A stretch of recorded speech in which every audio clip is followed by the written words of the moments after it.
हमने सुबह में प्रज्ञापारमिता हृदय सूत्र इसकी पार्श्वभूमि और थोड़ा परिचय के तौर पर जानकारी देखी है।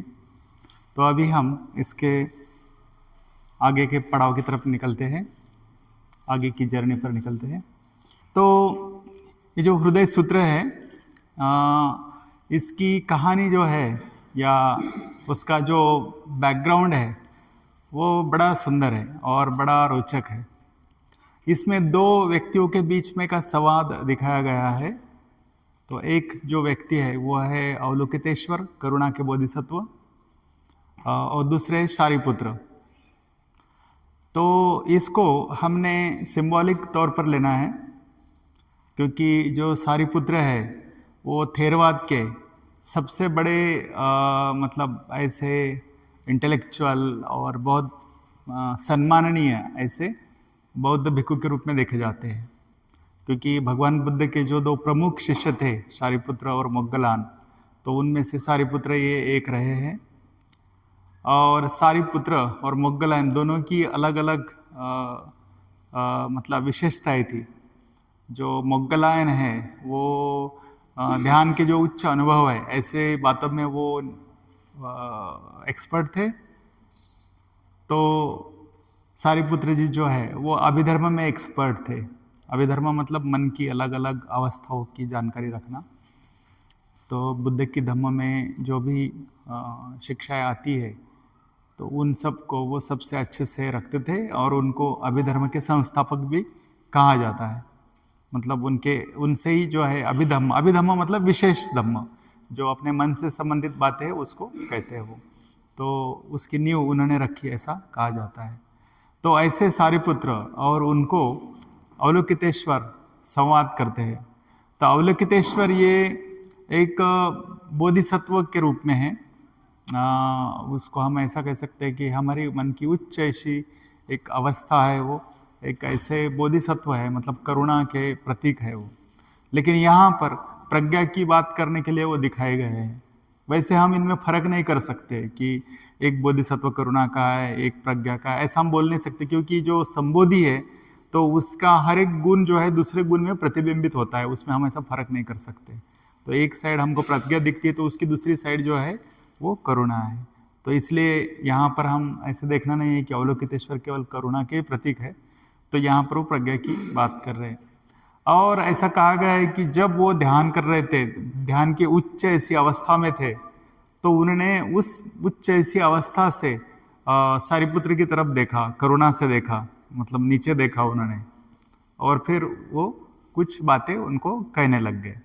तो ये जो सुत्ता अगर हम पढ़ते हैं तो उसमें ये सेंटेंस आता है, इस प्रकार से आता है कि बोधिसत्व अवलोकितेश्वर गंभीर प्रज्ञा पारमिता में मतलब चिंतन कर रहे थे, ध्यान कर रहे थे। तो वो बहुत अंदर तक हिल गए और उस उच्च अवस्था से उन्होंने नीचे की ओर देखा, और उन्होंने देखा जो देखा है वो शारिपुत्र को कह रहे हैं।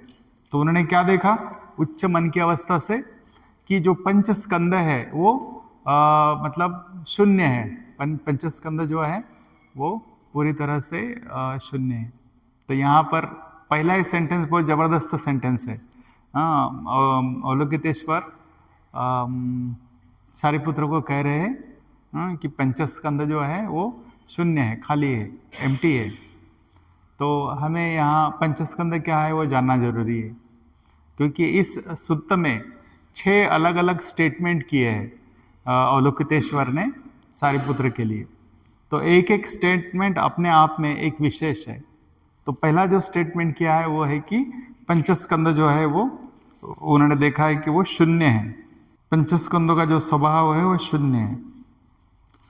तो फिर पंचस्कंद क्या क्या है, किसको मालूम है? कोई बता सकता है? कौन से? यस बोलिए।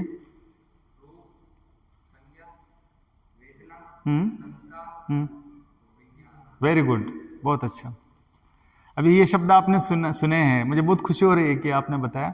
हाँ, तो रूप, वेदना, संज्ञा, संस्कार और विज्ञान क्या है ये? मतलब ये तो शब्द है, हम बोल रहे हैं, लेकिन उसका अर्थ हमें लगता है क्या होता है ये? रूप क्या है?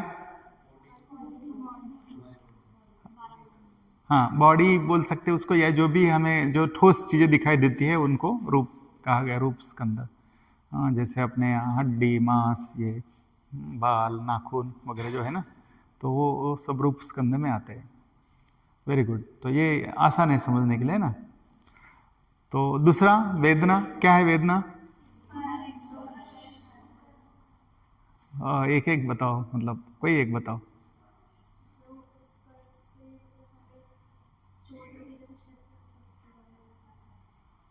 अच्छा, हाँ, यस।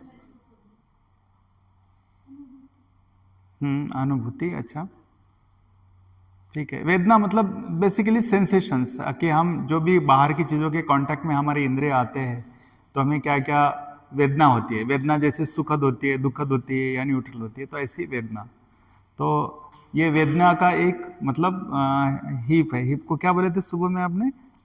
ढेर, हाँ।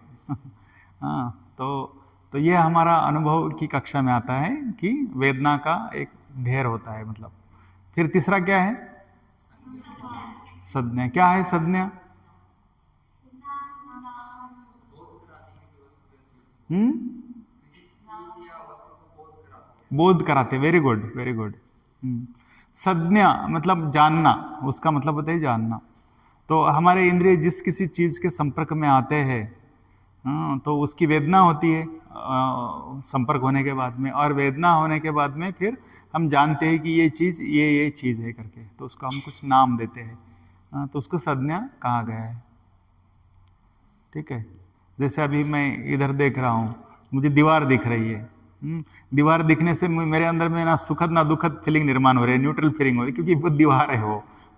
लेकिन वो दीवार की संज्ञा मेरे मन में निर्माण हो गई, क्योंकि मेरे सामने जो चीज है वो क्या है? दीवार है। तो इस प्रकार से वो संज्ञा है। तो रूप हो गया, वेदना हो गया, संज्ञा हो गया। अभी संस्कार। संस्कार क्या है? संस्कार स्कंद। हाँ,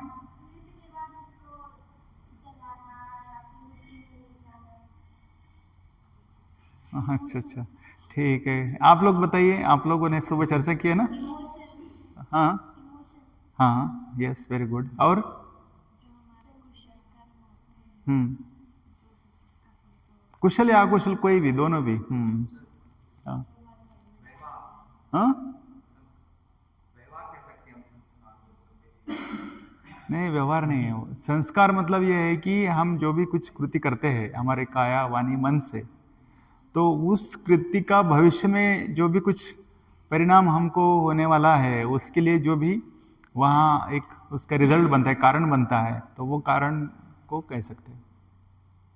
तो संस्कार मतलब अपने हर जो अनुभव है उससे जो कुछ हमारे मन में इच्छाएं जागती है, तो उसको हम संस्कार कह सकते हैं। क्योंकि यही इच्छा है, यही संस्कार बाद में कृति में परिवर्तित होते हैं, बाद में ये कर्म में उसका परिवर्तन होता है। तो ये बहुत महत्वपूर्ण है। फिर आखिरी क्या है? विज्ञान। चेतना। अच्छा, आप कहीं तो पढ़े हैं ऐसा लगता है। और कोई बस सक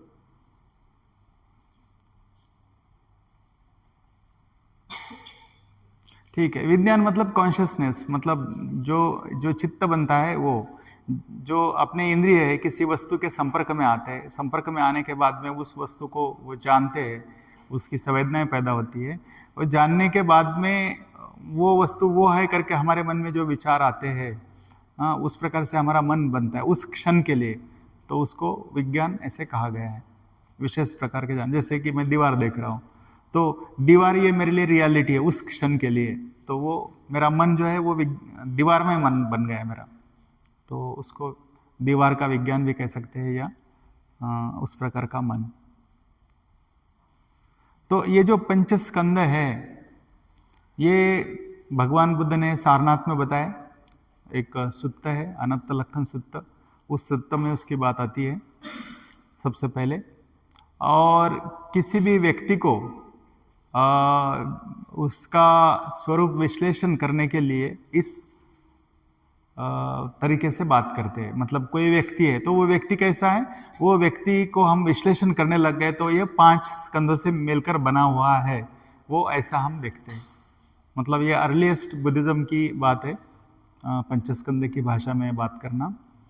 और उसके पहले ये धारणा थी, मतलब बौद्ध धर्म के पहले या भगवान बुद्ध के पहले, कि हमारे अंदर में एक कोई ऐसा पुरुष है, एक व्यक्ति है, हाँ, मतलब हमारे शरीर के अंदर में, कि जो अमर है या जो बार बार जन्म लेता है, वो मरता नहीं, उसका मृत्यु नहीं होती वगैरह वगैरह। तो जो दूसरे हमारे भाई लोग सोचते हैं ना कि आत्मा ऐसा है, उसको ना काटा जा सकता है, ना जलाया जा सकता है, ना मरता है, ना कोई मारता है, हाँ, मरने वाला नहीं कोई, मारने वाला नहीं कोई।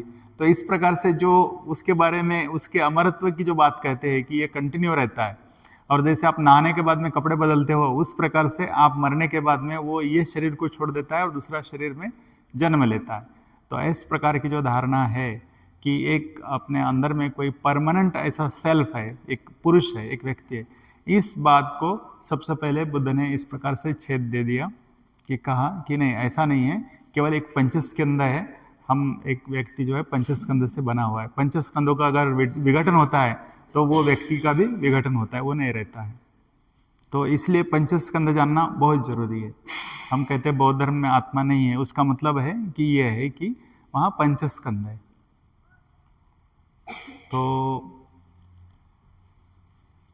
और यहाँ पर अवलोकितेश्वर जो है ध्यान की उच्च अवस्था से जब देख रहे हैं तो क्या देख रहे हैं कि पंचस्कंद सब शून्य है, एम्प्टी है। मतलब पंचस्कंद भी वो ठोस नहीं है। और पंचस्कंद को थेरवादी भिक्षुओं ने या भगवान बुद्ध के शिष्यों ने क्या किया है कि उसका विश्लेषण करके, उसकी लिस्ट बना के, उसमें उन्होंने अलग अलग उसके छोटे छोटे घटक विभाजित किया उसको, और उनको नाम दे दिए। और नाम क्या दे दिया कि धर्म। तो उन्होंने ऐसे 75 धर्म ढूंढ के निकाले। एक्चुअली उन्होंने 72 ढूंढ के निकाले, और 3 जो है लोकोत्तर के, जिसमें निर्वाण आते हैं, 2 प्रकार के निर्वाण आते हैं। तो ये जो 75 धर्मों की लिस्ट उन्होंने बनाई, और उनको लगा कि इसी में संसार है, इसी में निर्वाण है, इसमें सब कुछ है, इसके आगे कुछ नहीं है। तो ये जो नौबत आ गई, तो इसको छेद देने के लिए, इसको काउंटर करने के लिए नागार्जुन ने जो है ये बातें रखी है। तो पंचस्कंद क्या है, वो शून्य है। वैसे धर्म भी जो है वो भी शून्य है। तो यहाँ पर शून्य का मतलब क्या है? शून्य का मतलब ये है कि उनका स्वयं का ऐसा कोई अस्तित्व नहीं है। शून्य मतलब रिक्त नहीं है। शून्य मतलब जैसे हम कहते हैं कि कोई चीज़ ऐसी खोखली है, इस अर्थ से शून्य नहीं है शब्द। शून्य का मतलब होता है कि उस वस्तु का या उस पदार्थ का स्वयं का ऐसा कोई अस्तित्व नहीं है। वो कंटिन्यू हर क्षण बदलने वाला है। वो आपने सिंपल शब्द में बताना है तो वो डिपेंडेंट अराइजिंग है, मतलब वो प्रतीत्य समुत्पात है। प्रतीत्य समुत्पात का मतलब होता है कि किसी चीज़ के आधार पर कोई चीज़ निर्माण होती है। तो कोई भी चीज़ जो है यहाँ हम देख रहे हैं वो स्थिर नहीं है, वो किसी न किसी चीज़ पर आधारित है। तो अगर किसी चीज़ पर आधारित नहीं है तो वो चीज़ यहाँ नहीं होंगी। जैसे मेरी आवाज़ आप तक आ रही है, क्यों आ रही? क्योंकि यहाँ माइक्रोफोन लगा है। अगर माइक्रोफोन नहीं लगा होता तो मेरी आवाज़ इतने अच्छे से नहीं पहुँचती। या आप लोग खाना पीना खा के बैठे हैं, इसलिए आप लोग यहाँ बैठे हैं। अगर आपने खाना पीना नहीं खाया होता तो आपको भूख लगी होती, आप यहाँ नहीं बैठ पाते। तो मतलब हर एक जो कुछ अनुभव हम ले रहे हैं, चीज़ देख रहे हैं, अनुभव कर रहे हैं दुनिया में, बहुत कॉम्प्लेक्स है दुनिया। लेकिन जो भी है वो उसके पीछे कोई एक अवस्था है, उसका ये परिणाम करके ये अवस्था है। अभी यहाँ पर मैं आपके सामने बैठा आपसे बात कर रहा हूँ, इसके पीछे भी कोई अवस्था है, क्योंकि कुछ लोगों ने मुझे कांटेक्ट किया होगा, मेरा डेट लिया होगा, मेरे से बात किया होगा, हाँ, तो मैंने भी उनका डेट स्वीकार किया, ये किया वो किया, उस सब का परिणाम करके मैं यहाँ आके बैठा हूँ आप लोगों के साथ में। तो इसके पीछे जो घटनाक्रम है वो हमने देखना जरूरी है। तो यही घटनाक्रम को प्रतीत्य समुत्पात कहते हैं। तो प्रतीत्य और समुत्पात, मतलब समुत्पात का मतलब होता है उसके ऊपर निर्माण होना, प्रतीत्य मतलब कारण, जो कारण पर आधारित परिणाम निर्माण होना। तो हर चीज इसकी एक श्रृंखला है, एक चेन है, मतलब कारण परिणाम, और जो परिणाम है वो किसी और चीज का कारण है। वो बाद में जो परिणाम है वो और किसी चीज के लिए कारण है। तो इस प्रकार से श्रृंखला है कारणों के और परिणामों की। तो इसमें स्थिर ऐसा कुछ नहीं है। मतलब हम ऐसा नहीं कह सकते कि ये चीज अंतिम है। अभी ये घंटी है, इसको समझो हमने तोड़ दिए, इसका टुकड़े टुकड़े टुकड़े किया अंतिम, फिर एक कण रह गया, तो हम नहीं कह सकते कि ये आखिरी कण है, क्योंकि वो जो आखिरी कण रहेगा जिसको अणु बोलते हैं उसको भी तोड़ा जा सकता है, और उसको तोड़ने से बम बनता है, मतलब बहुत ऐसी ऊर्जा उसमें से निकलती है। तो इसका मतलब है भी कोई भी चीज जो है वो स्थिर नहीं है, और वो ऊर्जा है वो भी ट्रांसफॉर्म होती है, वो लाइट में ट्रांसफॉर्म होती है, साउंड में होती है, हीट में ट्रांसफॉर्म होती है, तो उसको हम ट्रांसफॉर्म कर सकते हैं। मतलब वो ऊर्जा भी जो है स्थिर नहीं रहती, जो एटम बम बनने के बाद में भी। मतलब हर चीज जो है इस प्रकार से वो उसका स्वयं का स्वभाव नहीं है, वो परिवर्तनशील है, परिवर्तनशील है, कंटिन्यू। तो ये वहाँ पर अवलोकितेश्वर को बताना था सारिपुत्र को, क्योंकि सारिपुत्र जो है थेरवाद को प्रतिनिधित्व करते हैं, और थेरवाद ने क्या किया है कि मन की अवस्थाओं को जो है 75 अवस्थाओं में विभाजित किया है उन्होंने। तो पंचस्कंद है उसके इस प्रकार से उन्होंने टुकड़े टुकड़े किए हैं अलग अलग प्रकार से, और फिर उसको देखने की कोशिश की। तो हमें यह देखना है कि हमारा अस्तित्व कैसे बना है, वो आप इस पर चर्चा कर सकते हैं। तो हमारा अस्तित्व जो है पंचस्कंदों से बना हुआ है मोटा मोटी तौर पर। और पंचस्कंद कैसे है कि वो अपने आप में वो भी शून्य है, परिवर्तनशील है, मतलब हर चीज परिवर्तनशील है। मतलब हम कितना कॉम्प्लेक्स पर्सन है, नहीं क्या, हमारा जो अस्तित्व है वो कितना क्लिष्ट है, कितना कॉम्प्लिकेटेड है। और इसमें से जो है ये पंचस्कंद में से अलग अलग स्कंद क्या है इसकी आप चर्चा कर सकते हैं, ये समझना बहुत जरूरी है। अगर पंचस्कंद हम समझ गए तो बौद्ध धर्म की जो मतलब अनंत की थियोरी है वो हम समझ गए। अनंत मतलब आत्मा नहीं वाली, क्योंकि उसके अलावा बाकी लोग जो है आत्मा है की थियोरी को मानते हैं। तो इसलिए ये समझना बड़ा कठिन है। और बुद्धिस्ट लिटरेचर में भी बहुत सारी मिलावट करने के कारण बुद्धिस्ट लोग भी उतना क्लियर नहीं है इसके बारे में। क्योंकि हमारे कोई तिब्बती भाई बहन होंगे, आप उनको देखेंगे तो इन चीज़ों को लिटरली लेते हैं, वो बहुत ही लिटरली लेते हैं। मतलब लेना चाहिए कुछ चीज़ों को जो मतलब धम्म की चीज़ें हैं, लेकिन कभी कभी उसमें कुछ अंतर ही रहता नहीं, जो बुद्ध ने नहीं कहा उसको भी वो बुद्ध का करके मानते हैं। खास करके जो ब्राह्मणिकल विचार है उसमें आत्मा को जो है वो परमानेंट माना गया है, वो कभी मरता नहीं, कभी कुछ नहीं होता वगैरह वगैरह, जो थोड़ी देर पहले मैंने बताया। लेकिन बुद्धिज्म में ऐसी बात नहीं है, तो दोनों को मिलावट नहीं कर सकते। तो कुछ कुछ बौद्ध परंपरा में इस प्रकार से मिलावट भी देखने को मिलता है। तो कहने का तात्पर्य यह है कि नागार्जुन ने जो भी किया, बाबा साहब अम्बेडकर ने जो भी किया, वही हमको करना है। उन्होंने क्या किया है कि भगवान बुद्ध की जो मूलभूत शिक्षा है उसको खोल के हमारे सामने रखा है उन्होंने, और जो उसमें मिलावट थी उसको बाजू में कर दिया। तो भगवान बुद्ध की मूलभूत शिक्षा क्या है कि प्रत्येक चीज परिवर्तनशील है, अनित्य है, अनंत है। तो जो अनंत है वही स्वीकारने को बोल रहे हैं अपने को, और कुछ नहीं बोल रहे हैं। क्योंकि बाकी के भिक्षु क्या बोल रहे हैं, अनंत नहीं है। कैसा नहीं है? क्योंकि उन्होंने कुछ जो 75 धर्म है उनकी लिस्ट बना के रख दी। और अगर वो बोलते हैं कि 75 धर्म ही फिक्स है, यही अंतिम है, तो इसका मतलब क्या है, वो बुद्ध के शिष्य नहीं रहे। बुद्ध के शिष्य रहना है किसी को तो ये चीज़ों को मानना जरूरी है कि सभी चीज़ें परिवर्तनशील है, सभी चीज़ें जो है अनंत है, और ये जो हमारे इंद्रियों से हम जो चीज़ों का अनुभव करते हैं वो दुखमय है, दुख देने वाली है। तो ऐसा अगर हम मानेंगे तो हम बुद्ध के सही शिष्य हो सकते हैं। तो आप लोग इस पर अच्छे से चर्चा कीजिए पंचस्कंद के ऊपर, पंचस्कंद क्या है। तो अपने आज के इस सेशन में हम पंचस्कंद अगर समझ गए तो हम बहुत कुछ इसका देख लिया, ऐसा हो जाएगा उसका अर्थ। तो उसमें कोई प्रश्न है तो आप बाद में उसको पूछ सकते हैं। और अवलोकितेश्वर जो है वो हमारे उच्च ऐसी मन की अवस्था का प्रतीक है। सारिपुत्र जो है जो थेरवाद की बौद्धिक परंपरा का प्रतिनिधित्व करते हैं, ये देखना है हमने।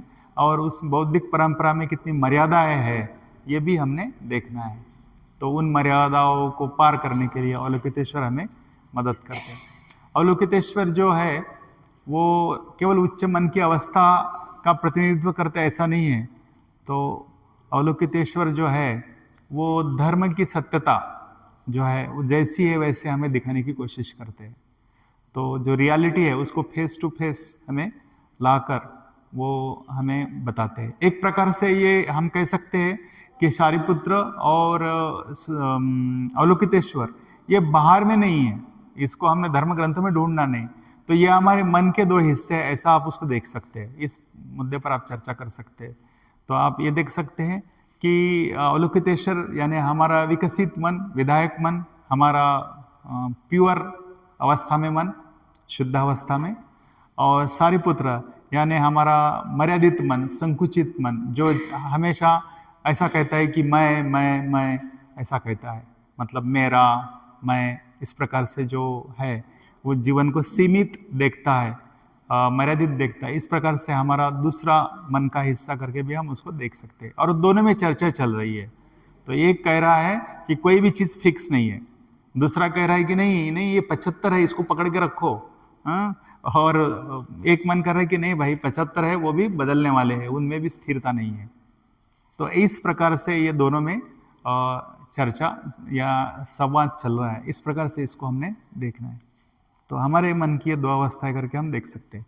एक विकसित मन जो मतलब ब्रह्मा की अवस्था में मैत्री से भरा हुआ है पूरी तरह से, मैत्री, करुणा, मुदिता से, अवलोकितेश्वर जिसका प्रतिनिधित्व करता है। और सारिपुत्र जो है वो थेरवाद का या संकुचित मनोवृत्ति का वो एक प्रतिनिधित्व करता है। अभी सारिपुत्र में इतने बड़ी व्यक्ति होकर हम उनको संकुचित शब्द इस्तेमाल कर रहे हैं, ये अच्छा नहीं लगता है ना। लेकिन यहाँ पर हमने देखना है कि हमें बुद्ध की मूलभूत शिक्षा को देखना है, ना कि हमें कोई लिटरेचर को, ना ही हमें कोई जो है जो साधन है उसको देखना है। हमें हमारे साध्य की तरफ देखना है, हेतु की तरफ देखना है। हमारा हेतु क्या है? संबोधि प्राप्त करना, और उसके लिए साधन क्या है? धम्म है। लेकिन धम्म को हमको साधन का उपयोग साध्य तक जाने तक ही होता है, उसके बाद में उसका उपयोग खत्म होता है। तो उसी प्रकार से हमने इसको देखना है, चर्चा करना है। तो मैं यहाँ रुकता हूँ और आपको चर्चा करने के लिए समय देता हूँ। तो आप अच्छे से खुल के चर्चा कीजिए ये मुद्दों पर जो अभी मैंने बताया।